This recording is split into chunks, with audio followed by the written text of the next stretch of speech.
Back in the day, Tom and Jerry was crazy, man. Tom and Jerry was weird. They had weird rules. They didn't have anything that they really went by. For example, Tom never talked. He never said a word. But if he was trying to get some ass, he sang his ass off. I got a gal, always late. Is you wills or is you ain't my baby? You know, it's funny because you you say ask, that of all of us. well, the thing is, you ask Tom never said a word. You ask him a question, like, but if he's trying to get some pussy, this is the one that had it had original score and songs by Henry Mancini. Henry Mancini joins that fuck up club of people who did one bad project before they died. Right. Raul Julia. Yeah. Orson Welles. They died doing cartoons or cartoonish shit. It's always a cartoon. Henry Mancini, who I hear his classic records all the time. Sure. Died. One of our greatest jazz musicians and did scores for so many classic movies. Yep. The score to the Pink Panther. Yeah. But yet he died doing music, working for Tom and Jerry. He's probably on his deathbed. And they just like, well, we'll just move your arms like puppets. Conduct the orchestra. Had his hand on sticks like a muppet.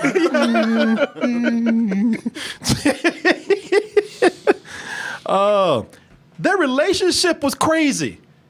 Their relationship was schizo, man. They fight for years. They were like that couple that would fight and then they ended up getting back together. They did that for years. They went through great animation. They went through dips in animation. Yeah. And with those dips in animation, their relationships would change. Sometimes they'd be trying to kill each other. And then the next minute they just out there best friends doing trapeze and surfing with each other. She'll begin with the breath when you first do the thing. Yeah, my buddy. Hey. I remember this now. Yeah. That was back in 75, man. Oh, wow. The Tom and Jerry show. Yeah. Back when they didn't give a shit about the animation. They did not. If you see him surfing, he was just water just doing this, and they just still. Hanna-Barbera's beyond giving a shit at that point. They didn't give a fuck. Look, throw a tie or some cufflinks on an animal, let them solve crimes, and that's it. They had that water he was on, they just slid that across the screen while they just slid them up and down. Hey, buddy, you up there still? You okay? Tom always was getting in trouble by one of the biggest stereotypes on that show, the Mammy. The Mammy who they call, in fact, they even gave her a name, not just Mammy, but Mammy Two Shoes. Did they? Well, slap my face if this ain't a mess. Boy, when I lays my... You know, maybe Tom is racist too. Look at him. I'm going to set this black bitch on fire. Yeah. Jerry's actually trying to help him. I know. He's like, no, it's too far. Jerry. No. Jerry. Hey, man, I've done blackface. Don't do this, man. Look, it's okay if you do it to me, but not to her. The hell with this black chick right here. I'm going to burn her ass always up. yelling my name. My name is Tom. It ain't no goddamn Thomas. Uncle Tom, motherfucker to you. Mammy Hotfoot right now. Yeah, people. But they did have their great moments, man. I mean, for all the crazy stuff that they've done, some good, some bad, some controversial, some fun, they do have a couple of moments that are staples of cinematic history. And I'm not saying that with sarcasm either.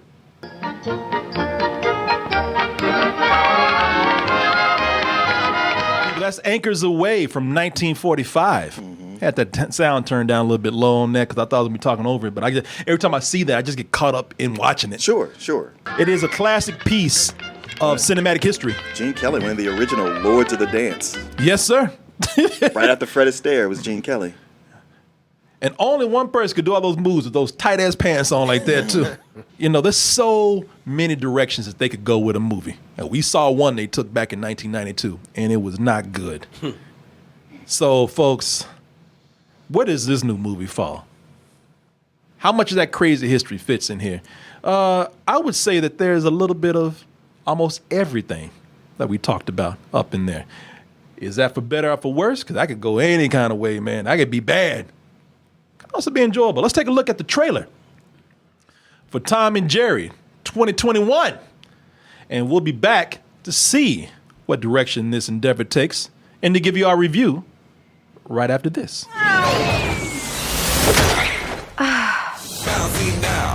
People, I was moving all day yesterday as I kept reminding people. I'm exhausted right now. I was up till 3 a.m. watching this cartoon right here. Goddamn. I had to get up and do some more stuff. I'm exhausted right now. I'm drunk and I'm tired. And I ain't in the mood to bullshit with this right now. So I'm just gonna get straight to it. You know, when you watch this, you know when we say that we love Pixar because they don't make pandering studio cash grabs like blank, fill in the blank. You would fill in the blank with Tom and Jerry. That'd be correct. Tom and Jerry epitomizes everything that is wrong with the studio cash grab animated family feature. This is why Pixar they're the total opposite of what you fucking see here. 6 minutes in, I had to throw Pixar out the door. I would have said 54 seconds in because then we get hip hop pigeons and a dance number. And I'm like, here we go. No, you're right. The hip hop pigeons. Well, I'll get into hip hop pigeons a little bit. This movie, this is a movie that doesn't know how to relate to kids. The way they think they relate to kids is with, because when you have a movie like Pixar, they don't just try to relate to kids. They try to relate to everyone. Just because we are friendly of all ages doesn't mean that we're kids. We're strong storytellers. Mm-hmm. And the reason why we do that is because we attempt to tell a good story. We have think tanks dedicated to telling good stories, to creating endearing and appealing characters. This is a movie that doesn't know how to appeal to anybody, but it does try to appeal to the kids with edginess. Now, we've seen edginess done in many ways. It's been done with extreme sports, pretty much commercial spots for Mountain Dew in the middle of the fucking film while some character's skateboarding or mountain biking or something, or dirt biking. It's been done with bringing in some random pop star in appearance that nobody even asked for, that didn't add to the movie at all. Or, in a lot of cases we see today, it's done with hip-hop. Because hip-hop is the most popular form of popular music. And when they put that in here, that is a crutch that they lean on. Because they figure that is a shortcut to immediately appealing to kids. Well, it does seem like Tim Story, the director, who we haven't seen work in a while, wanted to get back in, and they said, if you want in, Tom and Jerry is what we got. Man, I don't want Tom and Jerry. This is what you got. Yeah. Do something with it. And his only contribution to this was crowbarring in hip-hop. Yeah. Every chance he got. Yeah, I'm sure it's almost like they hired Tim Story because his name was ironic to this fucking movie. Tim don't give a fuck about telling a story. And keep in mind, people, I'm not blaming him. I'm not blaming anybody who worked on here. Everybody's trying to eat. Everybody's trying to work. I blame the fucking studios because this is what typical studios do. It is. This is by committee. Yeah. It hits all the check boxes of what we need. We need to reference this particular thing that's going on in pop culture, which will feel dated in 2 years. Mm-hmm. You need to have the specifics on in here. You need to have really the feature characters. Not really have the movie be about them. They're kind of like side characters in their own movie. It's more about this whole thing and these characters you could give a shit less about. Oh, no. It's like, hey, we got the rights to Tom and Jerry. Yeah. Maybe we can get something going with them. Reach into that slush pile of scripts that we rejected. Yeah. And just find a way to make that work together. Yeah. Yeah. And so Tom and Jerry, they're bit players in this movie.